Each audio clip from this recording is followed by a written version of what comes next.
Hi folks, here we are with the Bricklink Designer Programme Series 4 Buyer's Guide. Trying to give you the download on what to purchase when they are released at some point next week. The date is included later on in this video, so you can be ready. This will give you a breakdown of all the pieces releasing and the best way to purchase. The release schedule for the Bricklink Designer Programme Series 4 is February the 4th. The pre-orders come out. That's 6 PM, I believe, UK time, that they will drop. And these ship roughly in July 2025 of this year. It can be a couple of weeks late, can be a month late, can be a month or two late. It really depends and varies. Sometimes it's even early. When I explain the payment process shortly, you'll get a better idea of what I mean when I say it can be early. So when these sets go live and you click on to purchase them, you pay by card. There will be a card transaction then put through on your card. You'll be directed to the Lego website where upon shipping you'll receive your insider points if you're an insider insider fan or whatever we want to call member these days, whatever the wording is. You'll be directed through to the Lego website. So therefore, as well, if there is a GWP floating around at the time, you will accrue the GWP. Points will not be added till the item ships, which I've already told you is around July. Give or take. You'll be charged on your card upon purchase, and then about a week to 10 days later, dependent on your card issuer, the payment drops off and it recharges upon dispatch. And these are the 5 wonderful sets that will go live on that date. And we've got quite a heavy medieval theme going on here. There's at least 2 castle types, 1 western type, 1 kind of boat theme, and 1 historical scholar, I believe, was the theme. And I'm now going to break them down for you and go through them. And first up, we have the lovely merchant boat with 470 unique parts, a grand total of 2,181 parts. It includes 4 minifigures and a whopping 3 stickers. You'll quite often find with these sets that the minifigures included are quite generic, because obviously these sets are designed by fans and then Lego officially make them through the Bricklink Designer Programme. Lego do own Bricklink, so it is a genuine Lego set. The only difference is it doesn't come with the instructions. You have to download the instructions online. It will arrive in a lovely white box with a design on the front, and it will be all individually bagged as we are used to with our standardised Lego set. And as we can see here in this lovely one, we've got a boat theme.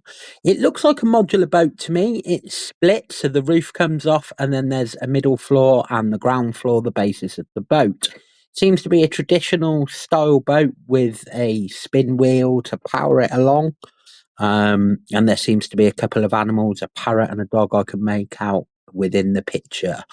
It seems to be a traditional boat with a brown light tan base, a nice light blue, ocean blue second layer, and then the dark black sort of ish tan roof style. And by the looks of it, it breaks down into 3 sections.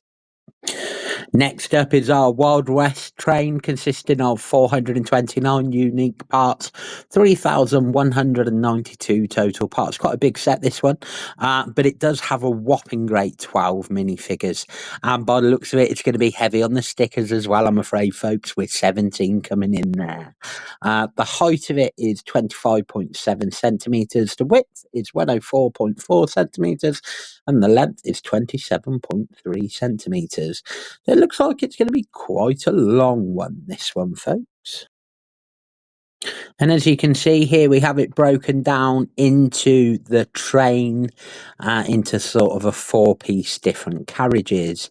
The front being the actual main train, and then there's a lovely carriage, sort of a coal carriage and a carriage carrying people's equipment. By the looks of it, there's a grand piano on the back of there somewhere, and that's amazing the way they've done that. I love the detail on this train. I love the extras, and I can understand honestly why it's quite heavy on the stickers, because you can imagine all the bits on the train require a different sticker. And also included, as you can see, inside one of the carriages, it opens up and there's like an equipment shed with some store. I see a spade. I see a bucket, and by the looks of it, a whip in his hand. There's a lot of minifigures in this set, an awful lot. So if you're heavy on the Wild West theme, this is quite a good set for packing out your displays. You know, there's an awful lot of Wild West figures in this theme. And then you've got a water butt and a windmill, which is nice to see. And they've even included a picture have it working with the Wild West General Store, which is a previous Bricklink Designer Programme winner. I think it was series 1 that came out. So if you've already got that, those would look really nice going together, and some real details got into this. By the looks of it, it runs on train track. That doesn't look like the generic train track Lego used for me, but having already converted the old train shed, I can tell you that you can just swap that out for standardized Lego train track.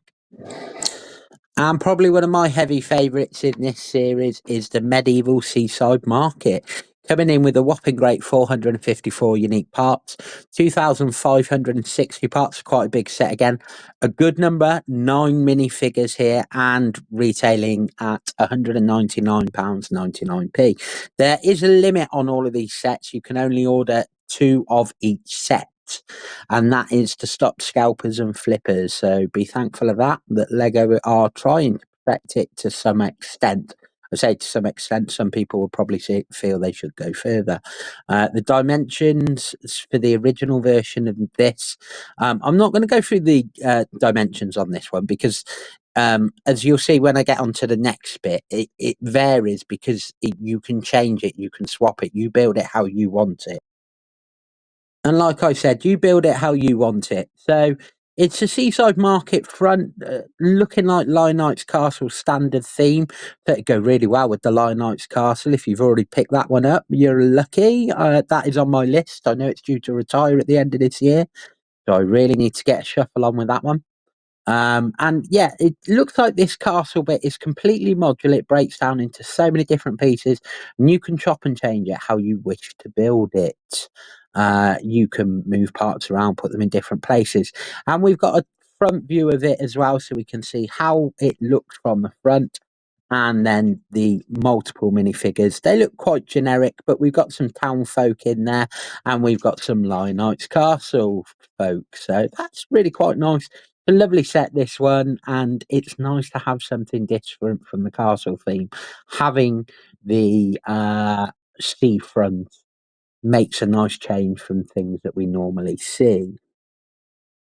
And next up is the Siege Enchantment, retailing at £199.99p, and again with the limit of 2. It's got 690 unique parts, this one, quite high, that. It's got 2,598 total parts, a lot of stickers, I'm afraid, at 11 and 18 different individual minifigures.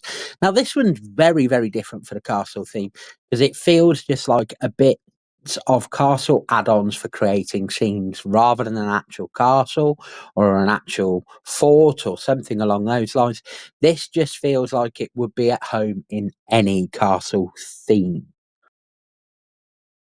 And as we can see here from the breakdown, the actual siege towers, you only get one siege tower, but it does come with the equipment to either turn it from a Lion-Knight's Castle theme, or I'm not even sure what the other theme is. I can't remember off the top of my head. Someone I'm sure is probably shouting at me in the comment section right about now, calling me awful for not remembering. But something Knights anyway. And then you've got other parts included as well. So you've got like a little sort of settlement area, some townsfolk, some weapon storage, a horse and, well, an oxen cart. So it's not even a horse, it's an ox, and a tent resting under a tree. And then the actual siege equipment itself comes with a couple of knights and some weaponry launch. And there you can see it. I've also added it with one of the castles, so you can see how it works as a siege equipment for a castle. And there it is in the last picture around the Lion Knights castle, so you can see how it would be used as a siege equipment. Say you wanted to create a castle siege scene.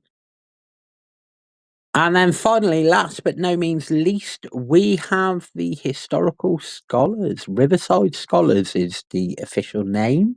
And it comes with a whopping great 612 unique parts. That's a lot of unique parts this set has got. 2,769 total parts, 5 minifigures, 2 stickers, and it's going to retail at a whopping great 169.99. I like the detail they've used in these roofs, using the dots to create context and textures. And then I like the way the buildings are a light colour and then more detail on the bases of the roofs. And it looks like a little bit of a sea sort of area for these scholars, these reading scholars.